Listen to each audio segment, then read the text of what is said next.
కష్టాల్లో కాలం గడుపుతున్న ఇంజనీర్లు. Hello 1 2 3 ఎమ్మాన్ exam అయిందంట, కనుక్కుందాం మన వాళ్ళు ఎలా రాశారు.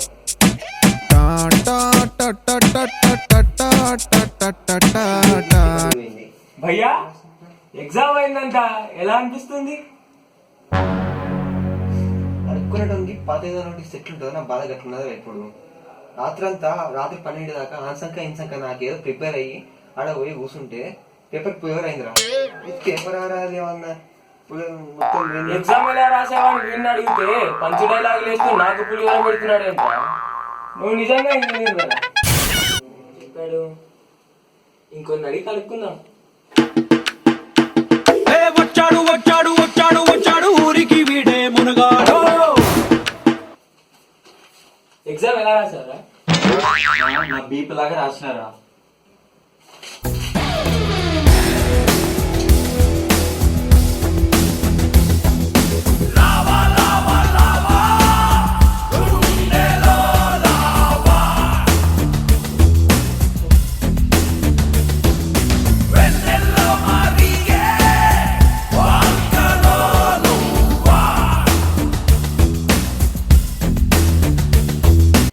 అది పరిస్థితి. అరే నువ్వు బీటెక్ స్టూడెంటే కదా? ఎలా కనిపెట్టావురా? నువ్వు అడిగిన మిల్లీమీటర్ క్వశ్చన్ కి నేను కిలోమీటర్ సోచ్ చెప్తుంటే ఇంకా ఇంత ఓపిక్ గా వింటున్నావు కదరా. ఒక్క ఇంజనీర్ చేయగలరా? అసలు ఈ అమ్మాయి సబ్జెక్ట్ వదిలేరా.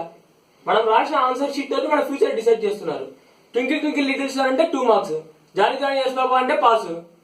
వీటిలో మధ్యలో ల్యాబ్ ఎక్స్టర్నల్స్ ఒకటి. అందులో ఎక్స్టర్నల్ అడిగే వైవా క్వశ్చన్స్ ఎలా ఉంటాయి తెలుసా? ఫస్ట్ అమ్మాయిలకి, అమ్మాయి రికార్డు రాసావా? రాశాను సార్. లంచ్ తిన్నావా? తిన్నాను సార్. సరే వెళ్ళు. ఇప్పుడు అబ్బాయిలకి, white pin hydric acid added to HCl solution.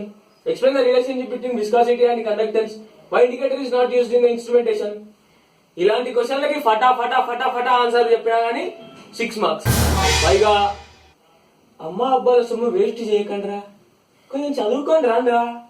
అరే డైలాగులు ఈ కరెక్షన్లకు కంగు తిని వైవాలకు విసిగిపోయి అసలు ఏమనుకుంటున్నారా? ఏమనుకుంటున్నారు ఇంజనీరింగ్ అంటే?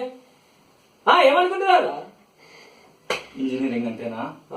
పొద్దున M1 ఎగ్జామ్ దొబ్బి కూడా వచ్చే ఎగ్జామ్ కి చదువుకోకుండా ఇంకా ఈ వీడియోలు తీస్తూ కూర్చున్నాను చూడు, అదేరా ఇంజనీరింగ్ అంటే.